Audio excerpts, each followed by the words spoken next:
नमस्कार साथियों, जय हिंद जय भारत। स्वागत है आप सभी का ऑल एग्जाम प्लेस पे। मैं हूं रोहित खन्ना। दोस्तों, आज से हम एफएलटी स्टार्ट कर रहे हैं। यहाँ फुल लेंथ टेस्ट यहाँ पर मैं आपके साथ स्टार्ट करने वाला हूं, जो कि पार्ट में आपको यहाँ पर यूट्यूब पे देखने को मिलेगी। इसी के साथ साथ दोस्तों, कोई भी अपडेट चाहिए तो चैनल को सब्सक्राइब जरूर कर लीजिएगा ऑल एग्जाम प्लेस पर। अगर आप सपोर्ट कर सकते हैं तो हमें सपोर्ट कर सकते हैं मेंबरशिप ज्वाइन करके। कोई भी डाउट लगता है एग्जाम रिगार्डिंग तो आप मुझे व्हाट्सअप कर सकते हैं, इंस्टाग्राम पे पूछ सकते हैं, फेसबुक पे पूछ सकते हैं, और जो क्लास की पीडीएफ है वो आपको टेलीग्राम ग्रुप पे जो है मिल जाएगी। इसी के साथ साथ दोस्तों, अगर और अच्छे से तैयारी करना है तो पेपर 1 का कंप्लीट बैच आपको मिल जाएगा, जिसमें बाइलिंगुअल क्लासेस हैं, लाइव रिकॉर्डेड दोनों मिल जाएंगी, साथ में नोट्स जिसे आप प्रिंट करवा सकते हैं A4 साइज में। साथ में 5000 एमसीक्यू सीरीज आपको यहाँ पर अभी मुफ्त मिल रही है, और अंतिम प्रहार बैच जो है आपका इसके साथ अभी फ्री मिल रहा है, और वो भी 1 ईयर की वैलिडिटी के साथ में। तो बिल्कुल, अगर आप एमपीपीएससी के सभी एग्जाम्स की तैयारी करना चाहते हैं तो ये बैच आपके लिए बेस्ट होने वाला है। इसके अलावा दोस्तों, केवल अंतिम प्रहार बैच लेना चाहते हैं जिसमें हमने ओल्ड अंतिम प्रहार बैच भी इंक्लूड करके दे रखा है, साथ में अभी इसमें 5000 एमसीक्यू टेस्ट सीरीज भी जो है फ्री मिल रही है, तो ये भी आपको फ्री मिल जाएगी।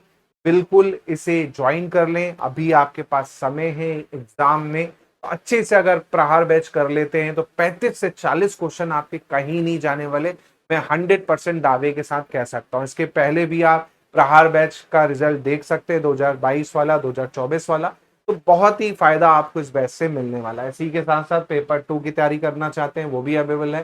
पेपर 2 की भी कुछ सब्जेक्ट्स की टेस्ट सीरीज जो है हमारे यहाँ अवेलेबल है। चलिए तो शुरुआत करते हैं दोस्तों आज की इस क्लास की। अगला है, भारत के संविधान 164 के अनुसार राज्य के मुख्यमंत्री की नियुक्ति किसके द्वारा की जाती है? तो भाई बहुत इजी क्वेश्चन है। मुख्यमंत्री कौन अपॉइंट करता है? तो आप सभी को पता है, धारा 164, है ना। राज्यपाल जो होता है, गवर्नर जो होगा, वो मुख्यमंत्री को क्या करेगा? अपॉइंट करेगा, है ना। मुख्यमंत्री को क्या करेगा? अपॉइंट करेगा, ये आपको पता ही है। और जाहिर सी बात है, राज्यपाल जो होता है मेजोरिटी पार्टी को न्योता भेजता है। एक्चुअली में जो मेजोरिटी पार्टी होती है, जिसके पास बहुमत होता है, उसे इनवाइट करता है, और बाद में फिर अगर बहुमत है, सब लोगों के साइन होते हैं एमपीस के, और जो आपका चुनते हैं अपने लीडर को बहुमत पार्टी से, उसे क्या है, सीएम बना देता है गवर्नर, है ना।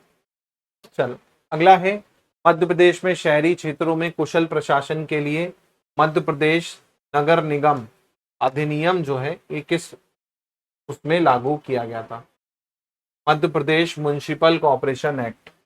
Madhya Pradesh municipal corporation act जो है ये आपका कब लागू किया गया था, ये आपको बताना है। तो भाई, मध्य प्रदेश में म्युनिसिपल कॉर्पोरेशन एक्ट की अगर बात करें, है ना, तो ये आपका कब लागू हुआ था, ये पूछा जा रहा है। तो आपने इतिहास पढ़ा है?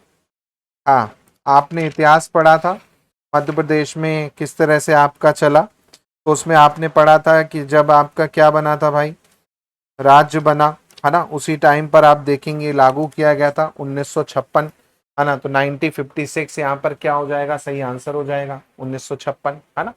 ये आपको ध्यान रखना है, जिस दिन आपका गठन हुआ था उसी दिन आपका Madhya Pradesh municipal corporation act जो है आपका लागू किया गया था। बाद में फिर आपका 74वां संशोधन आ जाता है, 74 अमेंडमेंट आता है, तो फिर आपका अलग ही हो जाता है ना। 1992 में 74वां संशोधन आ जाता है, के बाद फिर अलग ही चीजें चालू हो जाती हैं, है ना। तो 74वां संशोधन याद रखिएगा, भूलना नहीं। चल, मुख्यमंत्री के मुख्य सलाहकार कौन होते हैं? Chief advisor of CM. जी हाँ, चीफ एडवाइजर ऑफ सीएम। तो ये भी आपने पढ़ा है? बोलिए हाँ, पढ़ा है आपने? पढ़ा है ना भाई, चीफ एडवाइजर के बारे में। कौन होता है चीफ एडवाइजर मुख्यमंत्री का? मुख्यमंत्री का चीफ एडवाइजर कौन होता है, बताइए। मध्य प्रदेश में शासन पढ़ा है आपने, जिसमें आपने क्या पढ़ा है?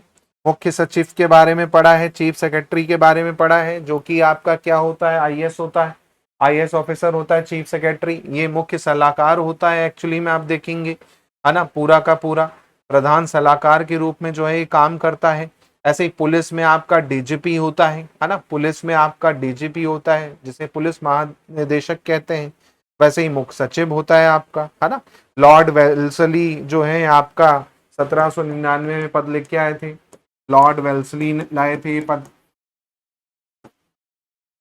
लॉर्ड वेल्सली जो है आपका 1799 में आप देखेंगे पद जो है आपका लेके आए थे, है ना। लॉर्ड वेल्सली, वेल्जली जो है आपका आपका पद लेके आए थे, ये आप ध्यान रखिएगा। चलो अगला है, which committee appointed by governor of India recommend its report in 1957 three tier panchayat raj system. जी हाँ, पंचायत राज सिस्टम में 57 में कौन सी समिति जो है आपकी लागू हुई थी। तो दोस्तों आपने सभी समितियों के बारे में बहुत डिटेल में पढ़ा है, और नहीं पढ़ा है तो पढ़ लीजिएगा भाई, क्योंकि मैंने आपको बताया था सबसे पहली समिति थी 1957 की बलवंत राय मेहता समिति। जी हाँ, बलवंत राय मेहता समिति ये आपकी पहली समिति थी, है ना। बलवंत राय मेहता समिति 1957 की, जिसमें 3 टायर जो है इन्होंने सजेस्ट किए थे। ग्राम लेवल पर ग्राम पंचायत, है ना, ग्राम लेवल पर ग्राम पंचायत बोला था, ग्राम पंचायत बोला था ग्राम लेवल पर, है ना।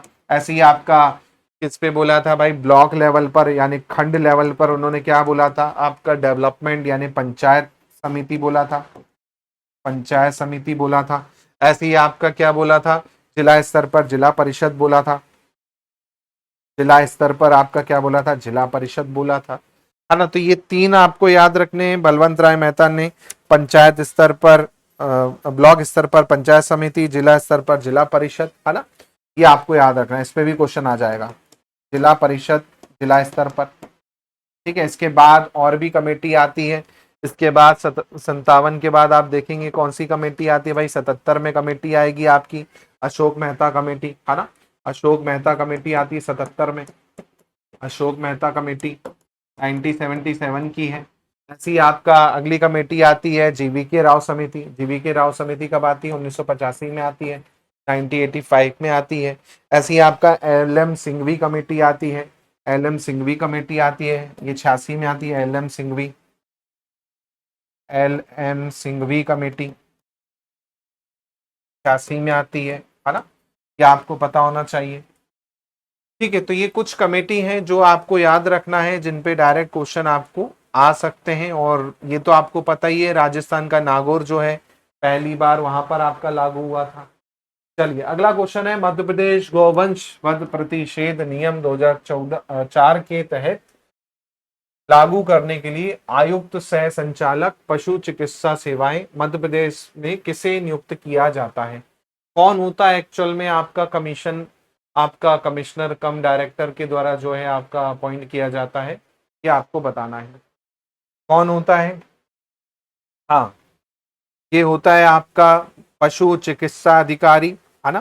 धारा 3 आपने पढ़ा होगा, धारा 3 आपने पढ़ी होगी, सेक्शन 3, धारा 3 सेक्शन 3 पढ़ा होगा, जिसमें आपने क्या पढ़ा होगा भाई, जो आपका पशु चिकित्सा अधिकारी होगा, वेटनरी ऑफिसर होगा, है ना, वो आपका एक तरह से क्या है, नियुक्त किया जाता है।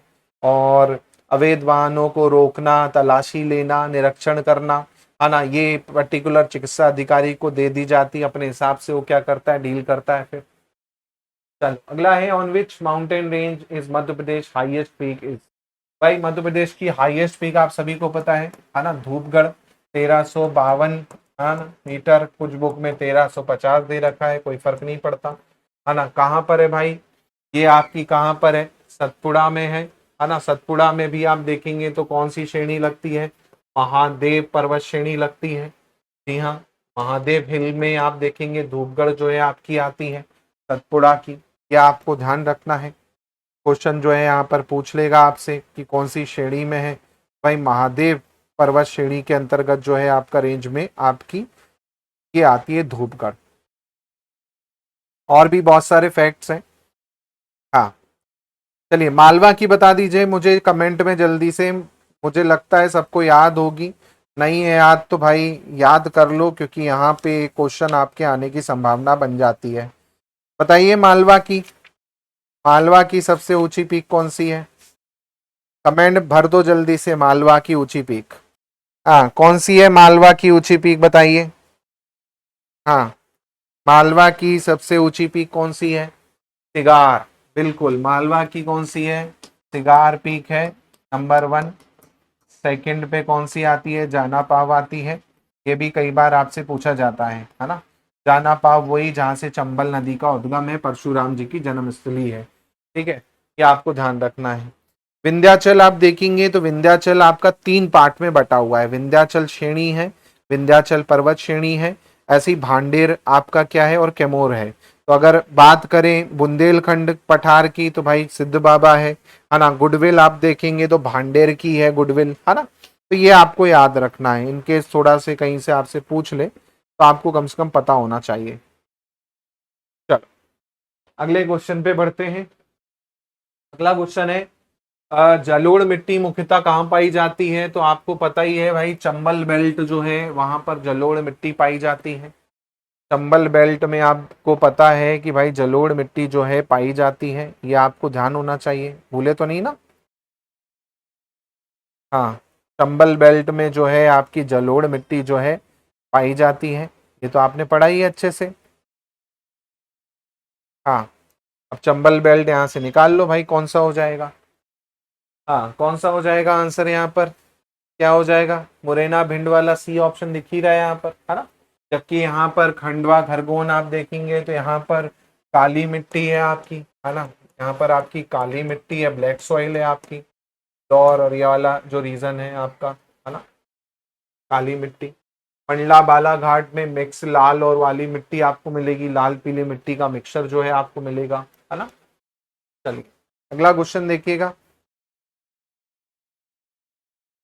नेक्स्ट क्वेश्चन, पृथ्वी को घेरे हुए वायुमंडल की सबसे निचली परत को क्या कहते हैं भाई, सबसे निचली परत पूछ रहा है।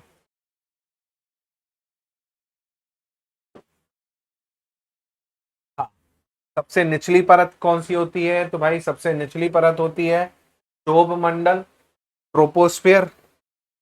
ट्रोपोस्फेयर आप देखेंगे सबसे निचली परत है आई थिंक।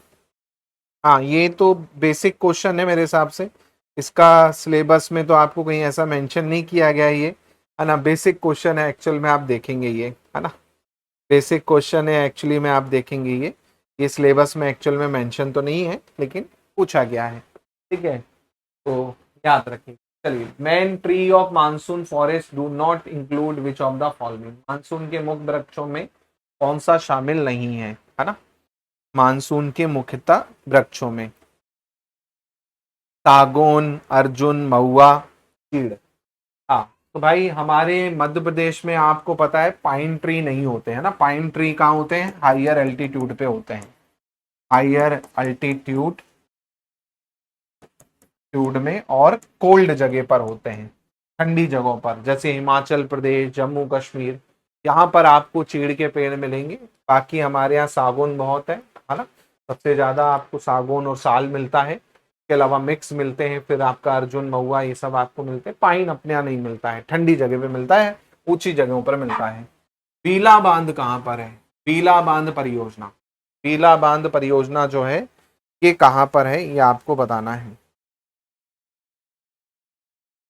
पीला बांध परियोजना कहाँ पर है, ये आपको बताना है।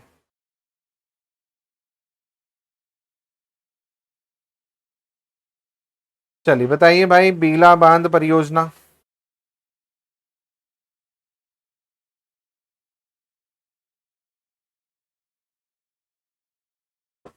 पीला बांध परियोजना, देखिए आपकी अलग अलग परियोजना है, अब एक तो परियोजना है नहीं, बहुत सारी परियोजनाएं, कहाँ तक आप याद रखोगे, है ना।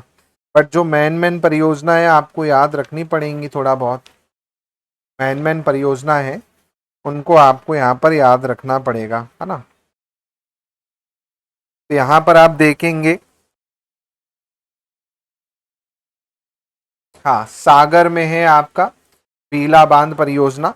जी हाँ, बीला बांध परियोजना आपकी कहाँ पर है, सागर में स्थित है, ये आपको ध्यान रखना है। सिंचाई परियोजना है, छोटी परियोजना है, बड़ी परियोजना नहीं है, छोटी परियोजना है बीला बांध परियोजना, ये आपकी सागर में स्थित है। ठीक है, तो ये आपको ध्यान रखना है। कई बार क्या होता है दोस्तों, इस तरह के क्वेश्चन जो है ना आपको आ सकते हैं, जो कि आपको पूछ लेगा, है ना, आउट ऑफ बॉक्स वाले। चलिए अगला है नोबेल प्राइज 2024 जो है आपका फिजियोलॉजी और मेडिसिन में वो किस फील्ड में जो है आपका अवार्ड किया गया था। अब देखो, अभी तक क्या होता था, क्वेश्चन आते थे कि भाई किसे मिला है इसका, अब उसने पूछा उसका काम क्या था, है ना। तो आप 2025 वाले पढ़ लीजिएगा अच्छे से, है ना। 2025 वाले जिन्हें भी नॉवल मिला है, किस काम के लिए मिला है, ये होमवर्क है आपका, है ना। किस काम के लिए मिला है ना नॉवल, वो आप पढ़ लीजिएगा, है ना। वो आप पढ़ लीजिएगा 2025 वालों के लिए, है ना। चलो चलो जल्दी से बता दो क्या हो जाएगा इसका आंसर।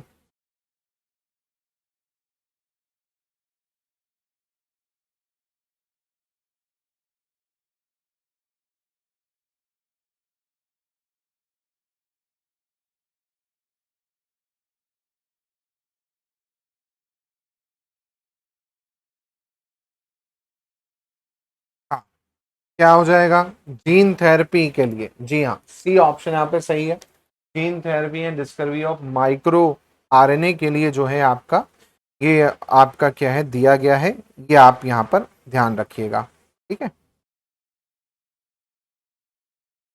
चलो नेक्स्ट क्वेश्चन पे चलते हैं, नेक्स्ट क्वेश्चन पे चलते हैं। नेक्स्ट दोस्तों, ऐसे ही शानदार कंटेंट से आप पढ़ना चाहते हैं तो बिल्कुल आप पेपर वन का कंप्लीट बैच मिल ले सकते हैं, जहां पर आपको पीडीएफ नोट्स प्रिंट करवाने लायक 5000 एमसीक्यू सीरीज सब कुछ मिल जाएगा। और ऐसे ही केवल एमसीक्यू सीरीज चाहिए तो अंतिम प्रहार बैच ज्वाइन कर लीजिए, जहां पर 2 प्रहार बैच जिसमें अभी फ्री मिल रहे हैं ओल्ड वाले, वो भी इसमें इंक्लूड है, प्लस टेस्ट सीरीज भी आपकी इसमें इंक्लूड है। 100% शॉर्ट शॉर्ट क्वेश्चन जो आपके एग्जाम में आपको देखने को मिलने वाले हैं, बिल्कुल यहां पर आपको मिल जाएंगे, तो बिल्कुल जरूर इसे ज्वाइन करें। क्वेश्चन क्वेश्चन है कि विश्व मौखिक स्वास्थ्य दिवस, वर्ल्ड ओरल हेल्थ डे, इसकी थीम क्या थी। वर्ल्ड ओरल हेल्थ डे की थीम क्या थी, ये पूछा जा रहा है।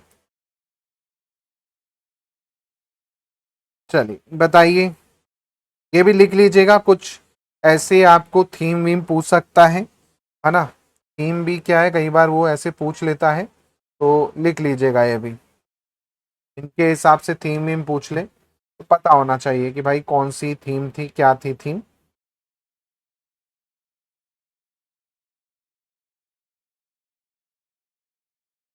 चलिए अब इसको याद रखो, वैसे तो अब आने की चांसेस कम है, बट फिर भी याद रखिएगा, happy mouth is happy mind, खुशहाल मुख एक खुशहाल मन है, ये इसकी थीम थी, ये आपको ध्यान रखना है, ठीक है। ये इसकी थीम थी, ये आपको ध्यान रखना है।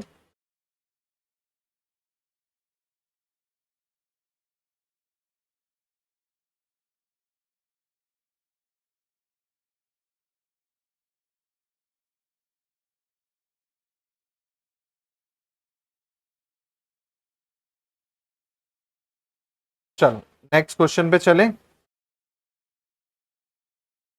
नेक्स्ट क्वेश्चन, आयुष्मान सखी क्या है। आयुष्मान सखी क्या है, ये पूछा जा रहा है। हाँ, आयुष्मान सखी क्या है, ये पूछा जा रहा है यहाँ पर। कार्ड है, स्कीम है, व्हाट्सएप डिजिटल हेल्प है। अब नाम में ही है ना आयुष्मान कार्ड, तो आपको पता ही है, सखी जोड़ दिया है यहाँ पर, तो जाहिर सी बात है क्या होगा, कोई हेल्पर होगा, तो व्हाट्सएप डिजिटल हेल्प डेस्क है एक्चुअली में, है ना। व्हाट्सएप डिजिटल हेल्प डेस्क है आपका आयुष्मान सखी, है ना। तो ये आप यहाँ पर क्या करें, ध्यान रखें आयुष्मान सखी के बारे में।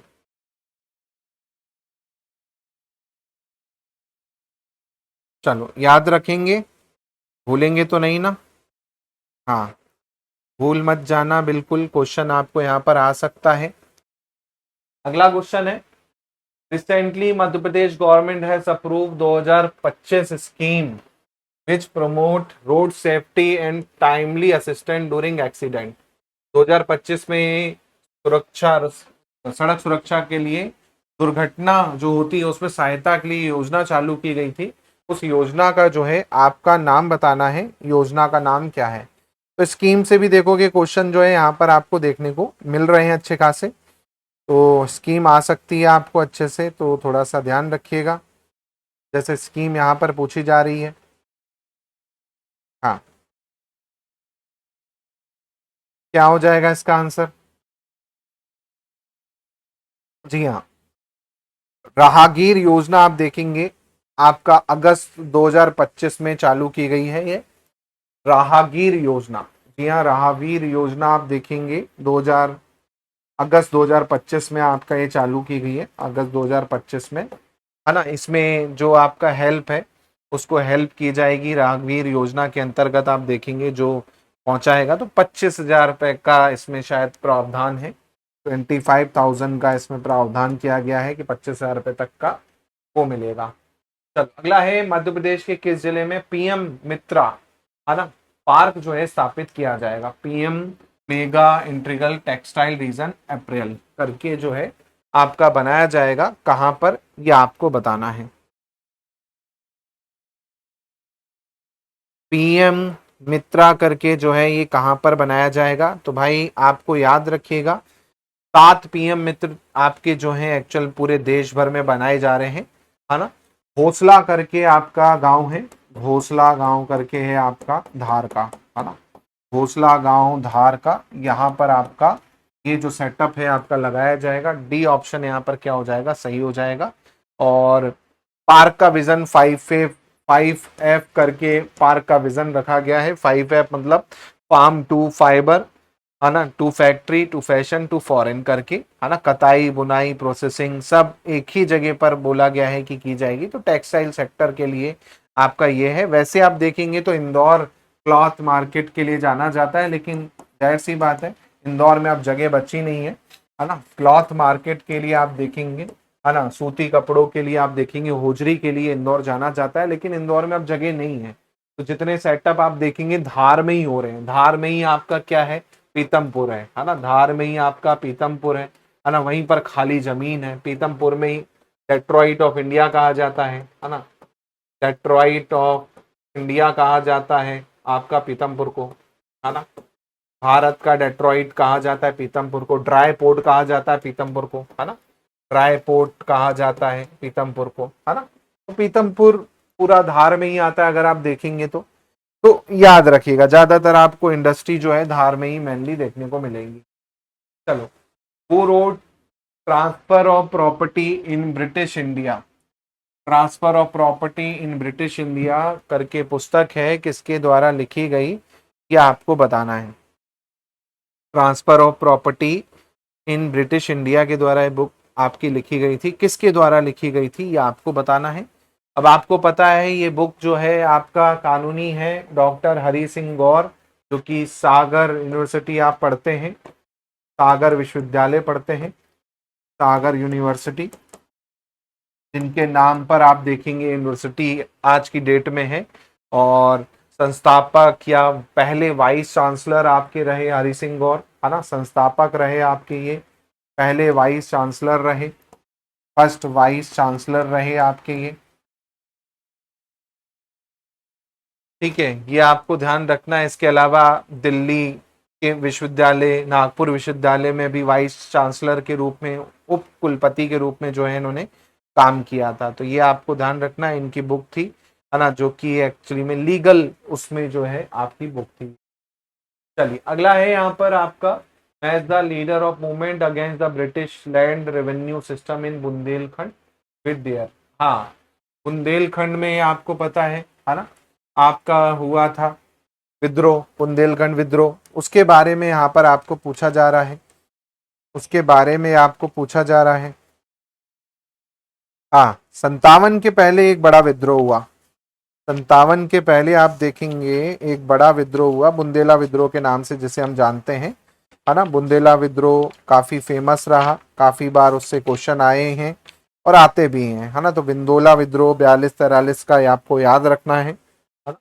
1842-43 में बुंदेला विद्रोह, मैन जो थे राजा परीक्षित थे, है ना, ये आपको पता होगा। मैन जो थे लीडर राजा परीक्षित थे, कहाँ के थे राजा परीक्षित? जैतपुर के थे, है ना, राजा परीक्षित जैतपुर के थे।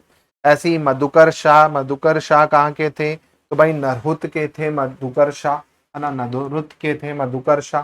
हृदय शाह लोधी आप देखेंगे तो हृदय शाह लोधी जो थे कहाँ के थे, और कौन है, डेलन शाह गौड़, डेलन शाह आप देखेंगे तो डेलन शाह जो थे आपके नरसिंहपुर के थे, है ना, डेलन शाह जो थे नरसिंहपुर के थे। बचे कौन, हृदय शाह लोधी जो कि हीरापुर के थे। तो भाई ए का हो जाएगा सेकंड, पहले का हो जाएगा सेकंड, पहले का सेकंड हो जाएगा। बी ऑप्शन यहाँ पर क्या हो जाएगा, आपका आंसर हो जाएगा, है ना। अब ये आपको याद रखना है ना, क्योंकि मैन तो आपके राजा परीक्षित थे जिन्होंने सबको एक किया था, अलग अलग एरिया रियासतों के, है ना, और सबने बढ़ चढ़ के बकायदा भाग लिया था, जिसमें मधुकर शाह गणेश जू को गिरफ्तार कर लेते हैं, मधुकर शाह को फांसी दे दी जाती है, यह आपने पढ़ा था, है ना। इसके अलावा आपका 10% फिर छूट दे दी जाती है आफ्टर लगान में। अगला है 57 के स्वतंत्रता संग्राम में इंदौर रेसिडेंसी पर हमला करने वाले क्रांतिकारियों में कौन नहीं था। तो आपको पता होना चाहिए इंदौर से मैन 3 लोग थे, शहादत खान, भागीरथ सिलावट और वंश गोपाल, है ना, ये आपको मैंने पढ़ाया है। शहादत खान इंदौर से है ना, भागीरथ सिलावट इंदौर से हैं और वंश गोपाल इंदौर से हैं। फिरोज शाह जो है इंदौर से नहीं थे, ये आपको ध्यान रखना है। फिरोज शाह जो है ये इंदौर से नहीं थे, ये आपको याद रखना है। फिरोज शाह आप देखेंगे तो एक्चुअल में भोपाल से फाजिल अली खान थे और आदिल अली खान थे भोपाल रियासत से। फिरोज शाह जो है यहाँ से नहीं थे। शहजादा फिरोज थे मंदसौर से, आई थिंक, है ना, फिरोज शाह करके थे शहजादा, ये मंदसौर से थे, इनका संबंध मंदसौर से था, ठीक है। तो एक काम आज कर लेना, 1857 की क्रांति में जितने लोग शामिल थे ये याद कर लेना, एक क्वेश्चन आने की पूरी संभावना यहाँ पर आपको मिलेगी, है ना। तो 1857 से एक क्वेश्चन आ सकता है अच्छा खासा, है ना, इसको लिख लीजिएगा। चलिए, 1857 की स्वतंत्रता संग्राम के दौरान आपका ब्रिटिश भोपावर और सरदारपुर छावनियों में किन्होंने नियंत्रण कर लिया था। 1857 में किसने नियंत्रण कर लिया था आपका भोपावर और सरदारपुर ब्रिटिश छावनी में।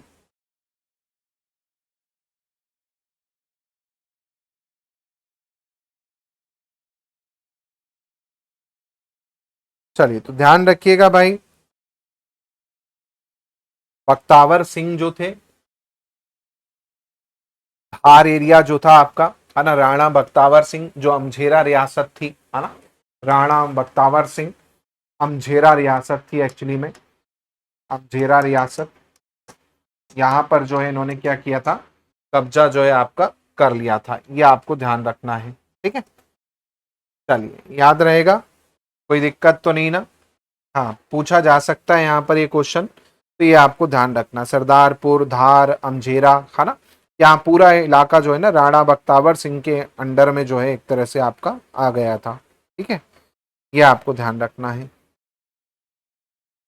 चलिए, नेक्स्ट क्वेश्चन पे चलते हैं। नेक्स्ट क्वेश्चन, थके तो नहीं हो ना भाई, मजा आ रहा है ना सबको। चलिए, पिथोरा कला, हाँ, पिथोरा आर्ट वाले व्यक्ति को क्या कहा जाता है। अब ये तो देखो ऐसा है कि भाई मैंने गला फाड़ फाड़ के आपको बोला है कि ये याद करो, 101% यहाँ से क्वेश्चन आएगा, और देखो आ भी गया, और आता भी है क्वेश्चन इस तरह का। क्या कहते हैं भाई पिथोरा आर्ट कला वाले को। हाँ, पिथोरा पेंटिंग आपने पढ़ी है, पिथोरा पेंटिंग आपने पढ़ी है अच्छे से।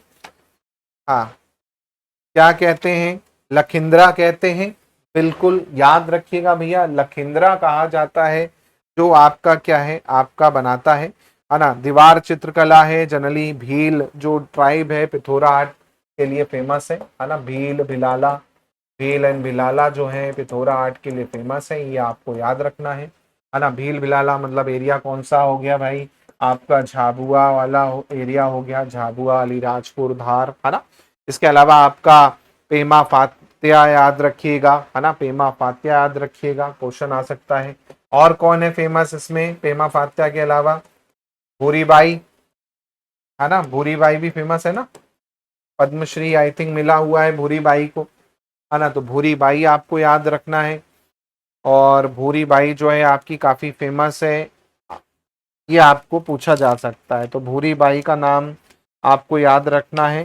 और पेमा फातिया आपको याद रखना है पर्सनालिटी में, ठीक है। भील चित्रकार, है ना आपके। इसके अलावा आपका शेर सिंह करके भी हैं, ये भी भील चित्रकार हैं। लाडो बाई, गंगूबाई, ये भी आपको याद रखना है भील चित्रकारों में, है ना। भूरी बाई का नाम जो है आपको याद रखना है। और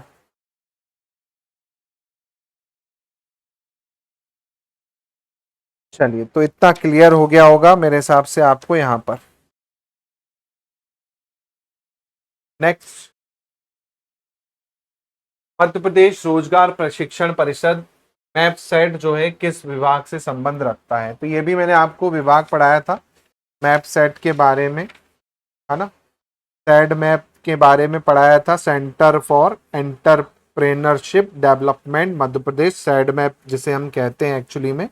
और ये जो है आपका किस डिपार्टमेंट के अंतर्गत आएगा? तो ये आपका जनजातीय कार्य विभाग के अंतर्गत आता है ना। Madhya Pradesh council of employment training करके, है ना। ट्राइबल अफेयर डिपार्टमेंट के अंतर्गत आता है जनजातीय कार्य विभाग में, जिसमें जो एसटी और एससी से संबंध रखते हैं, है ना, इनको विशेष एक तरह से क्या है, कौशल और रोजगार के उसके हिसाब से जो है आपका ट्रेनिंग जो है दी जाती है ना। ये आपको ध्यान रखना है। और 1973 के अंतर्गत इसे सोसाइटी के उसमें जो है वो किया गया था, 1988 में इसे इस्टेब्लिश किया गया था, 1988 में इसको इस्टेब्लिश किया गया था आपका मैप सेट को, या सैड मैप भी कहते हैं, कई जगह सैड मैप लिखा मिलेगा, है ना। ये आपको ध्यान रखना है। चलो, अगला क्वेश्चन यहाँ पर है आपका, वन अधिकार अधिनियम 2006 के क्रियाकरण के लिए मध्य प्रदेश में कौन सा विभाग नोडल विभाग का काम करता है? जी हाँ, कौन सा विभाग नोडल विभाग का काम करता है फॉरेस्ट राइट एक्ट के लिए? तो भाई फॉरेस्ट राइट एक्ट के लिए भी आप देखेंगे तो भाई जो आपका नोडल ऑफिस है वो कौन है यहाँ पर? आपका ट्राइबल अफेयर डिपार्टमेंट, क्योंकि भाई ये शेड्यूल ट्राइब एरिया से बिलोंग करता है, तो वही आपका डिपार्टमेंट जो है यहाँ पर क्या करेगा, काम करेगा। ये आपको पता होना चाहिए, क्योंकि आपको पता है ना इसमें पट्टे दिए जाते हैं, है ना, पट्टे बांटे जाते हैं। तो भाई जो शेड्यूल ट्राइबल डिपार्टमेंट है, जनजातीय कार्य विभाग है, इसी का काम है एक्चुअल में पट्टे वट्टे देने का पूरा, है ना। और यही आपका लिख के देगा तो बाद में फिर आगे की कार्रवाई होती है। अगला क्वेश्चन है, which of the following criteria is not required for declaring any schedule area under 5th schedule of Indian constitution? भारतीय संविधान की 5वीं अनुसूची के अंतर्गत किस क्षेत्र को अनुसूचित क्षेत्र घोषित करने के लिए निम्नलिखित में से कौन सा मानदंड नहीं आवश्यक होता है? ये आपको बताना है। कौन सा जरूरी नहीं है शेड्यूल एरिया डिक्लेयर करने के लिए, है ना। तो आपने आर्टिकल 244 पढ़ा होगा, आर्टिकल 244 पढ़ा होगा, है ना। इसमें कहा क्या गया है कि जो राष्ट्रपति होता है वो किसी भी एरिया को क्या घोषित कर सकता है? शेड्यूल्ड एरिया घोषित कर सकता है ना। शेड्यूल्ड एरिया घोषित कर सकता है राष्ट्रपति, है ना। ये आपने पढ़ा है 244 सब क्लॉज 1 आई थिंक, जहां तक मुझे याद आ रहा है। और इसमें क्या क्राइटेरिया है? तो पहला बोल रहा है फॉरेस्ट होना चाहिए, तो फॉरेस्ट से कोई लेना देना नहीं है। दूसरा बोल रहा है पॉपुलेशन होनी चाहिए, बिल्कुल सही है। तीसरा बोल रहा है पड़ोसी क्षेत्रों की तुलना में बैकवर्ड होना चाहिए, ये भी सही है। फिर आपने पढ़ा है जिला, ब्लॉक, तहसील जैसी व्यवहारिक इकाई होनी चाहिए, ये भी सही है। तो यहाँ पर जो गलत है वो ए ऑप्शन आपका गलत हो जाएगा। घने क्षेत्र से जो है आपको कोई लेना देना नहीं, मैदानी हो या कम घना क्षेत्र वाले जो हो वो आपके आते हैं, है ना। चलिए, अगला है schedule caste and schedule tribe prevention act 1989 is currently administrated by which ministry of government of India? कौन आपका चलाता है आपका ये वाला कानून है, किस मंत्रालय के अंतर्गत आता है? तो ये भी आपने पढ़ा है, SPSC जो है ये आपका किसके अंतर्गत आता है? Ministry of social justice and empowerment, सामाजिक न्याय और अधिकारिता मंत्रालय के अंतर्गत जो है ये आपका आता है। ठीक है, तो ये आपको याद रखना है, क्वेश्चन पूछा जा सकता है यहाँ पर। हाँ, बाकी इसके आर्टिकल तो आपने पढ़े ही हैं पूरे, है ना। चलिए, अगला है, in which article of constitution provision has been made for reservation for seat of schedule tribe in legislative assembly in state? विधानसभा आपने पढ़ी है दोस्तों? बोलिए हाँ पढ़ा है विधानसभा। विधानसभा में आपने आर्टिकल पढ़े थे रिजर्वेशन के, विधानसभा आपने पढ़ी, विधानसभा में आपने आर्टिकल पढ़े, है ना? वही क्वेश्चन है यहाँ पर विधानसभा से संबंधित, विधानसभा से संबंधित क्वेश्चन है कि भाई राज्य की विधानसभा में जो एससी और एसटी होंगे उनके लिए क्या होगा, स्पेशल जो है आपका लागू रहेगा, सीटों की संरचना होगी, है ना? ये आपको पता होना चाहिए। बताइए आर्टिकल 332, आर्टिकल 332 सही आंसर है 332। 330 और 330 में तो आपका क्या है, लोकसभा में आपका है ना? 330 में तो लोकसभा के लिए है, लोकसभा में एससी एंड एसटी का रिजर्वेशन के लिए है ना? यहाँ पर विधानसभा की बात हो रही है। 31 में क्या है, 31 और 33 क्या है आपका, एंग्लो इंडियन वाला जो है आपका था, 31 और 33 जो है एंग्लो इंडियन वाला था, एंग्लो इंडियन नॉमिनेटेड किया जाएगा। अब ये खत्म ही हो गया है क्योंकि आपका 104 अमेंडमेंट हुआ, 104th अमेंडमेंट हुआ, उसके कारण ये एंग्लो इंडियन वाला जो है एंड कर दिया गया है ना? तो यहाँ पर 332 जो है आपका किससे जुड़ा हुआ है, प्रत्येक राज्य की विधानसभा से जुड़ा हुआ है, जिसमें आपकी एससी और एसटी की जो सीट है उसको लेके यहाँ पर क्या है डिसाइड किया जाएगा, है ना? कि कितना रिजर्वेशन जो है आपका, जितना मतलब पॉपुलेशन है उस हिसाब से रिजर्वेशन जो है आपका यहाँ पर क्या है दिया जाएगा, है ना? तो ये आपको ध्यान रखना है, जो कि प्रदेश की विधानसभा से जुड़ा हुआ आर्टिकल है ना? चलो याद रहेगा, भूलोगे तो नहीं ना भाई विधानसभा के बारे में। हाँ विधानसभा भी पढ़ा है आपने और विधान परिषद भी पढ़ा है, दोनों ही आपने पढ़े अच्छे से, है ना? संख्या भी पढ़ी है आपने, 500 होनी चाहिए, मिनिमम 60 होनी चाहिए, भूले तो नहीं ना भाई? हाँ विधानसभा में मैक्सिमम संख्या कितनी होनी चाहिए, मैक्सिमम संख्या 500, मिनिमम संख्या कितनी 60, है ना? विधानसभा में सदस्यों की, ये आपने पढ़ा है, ये क्वेश्चन आ सकता है, ठीक है? हाँ तो मेरे हिसाब से सभी को क्लियर हो गया होगा पेपर। आप बताओ कितना स्कोर रहा, चेक करें, नेगेटिव मार्किंग भी देखें, है ना? कितना आपका सही हो रहा है। 31 क्वेश्चन सही हो रहे हैं, 30 क्वेश्चन सही हो रहे हैं, 13 इनकरेक्ट हैं, कुछ को अटेम्प्ट नहीं किया, बहुत बढ़िया, ठीक है। देखो 30 के ऊपर अभी अगर जा रहा है स्कोर, इसका मतलब अच्छा प्रिपरेशन है, उसके नीचे थोड़ा सा जा रहा है तो थोड़ा सा आपको पढ़ना पड़ेगा। बाकी 35 से 40 का मेरा टारगेट है कि आप लोग का मिनिमम 35 से 40 आपका अच्छा खासा हो जाए। देखिए 40 प्लस तो बहुत अच्छी बात हो जाएगी, लेकिन मिनिमम 35 से 40 का टारगेट आप दिमाग में लेके चलें, क्योंकि जाहिर सी बात है इस बार नेगेटिव मार्किंग भी है, तो सब 50 तो कोई करेगा नहीं, है ना? 50 वाला बहुत कम ही आपको मिलेगा जो 50 करेगा, तुक्का वाला ही होगा जो 50 करेगा। मिनिमम 35 से 40 के बीच का आप टारगेट लेके चले दिमाग में, क्योंकि मैं ये नहीं बोलूंगा कि भाई 50 सही कर दोगे, 45 सही कर दोगे, हो सकते हैं 45 सही, 42 सही हो सकते हैं, लेकिन मिनिमम 35 से 40 का आपको आंकड़ा लेके चलना है दिमाग में, है ना? अब मार्किंग आप देख लीजिए भाई, 32 गुणा 4 और 13 मार्क्स हटा लेना, जितना भी होगा आपका, तो उस हिसाब से आपको पता चल जाएगा कि भाई कितना हमारी एक्यूरेसी आ रही है ना? और एक्यूरेसी 90% का टारगेट रखें कि 90% एक्यूरेसी आए, मतलब 100 क्वेश्चन कर रहे हैं, 10 क्वेश्चन गलत हो, यानी 50 क्वेश्चन कर रहे हो तो 5 क्वेश्चन जो है आपके गलत होने चाहिए, है ना? 5 क्वेश्चन आपके गलत होने चाहिए, 45 सही होने चाहिए, अगर आप क्या कर रहे हो 50 कर रहे हो। तो इस एक्यूरेसी को 90% तक लाने की कोशिश करें आप, तो फिर दिक्कत नहीं जाएगी, आप नेगेटिव मार्किंग से बचेंगे और अच्छा खासा जो है आपका हो जाएगा। चलिए तो दोस्तों मिलते हैं अगली क्लास में, बहुत बहुत धन्यवाद। अगली एफएलटी में मिलेंगे और ऐसे ही शानदार एफएलटी आपको मिलती रहेगी, उससे जुड़े फैक्ट मिलते रहेंगे, ये जरूर अच्छे से करें और कोशिश करें कम से कम 2 बार आप क्या करें रिवाइज कर लें एटलीस्ट इन एफएलटी को, तो आपका क्या है बहुत अच्छा हो जाएगा।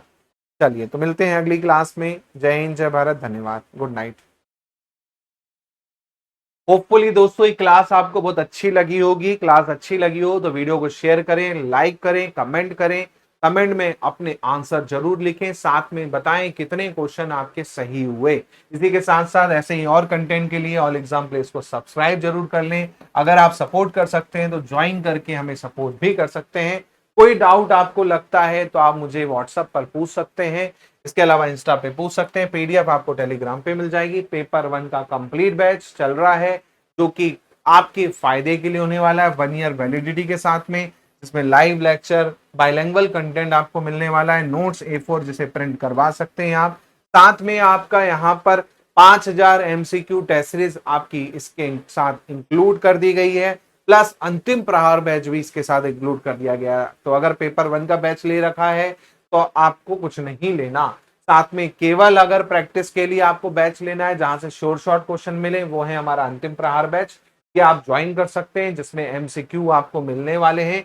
20 एफएलटी में यहाँ पर आपको डिस्कस करवाता हूँ लाइव प्लस रिकॉर्डेड, साथ में ओल्ड प्रहार बैच भी इसमें इंक्लूड है, प्लस टेस्ट सीरीज भी यहाँ पर आपको मिल जाएगी। इसी के साथ साथ पेपर 2 भी आप लेना चाहें, पेपर 2 भी यहाँ पर आपको मिल जाएगा। साथ में आपका इंटरव्यू बैच लेना चाहें, ये भी आपको मिल जाएगा। तो मिलता हूं मैं आपसे अगली क्लास में। बहुत बहुत धन्यवाद। जय हिंद, जय भारत।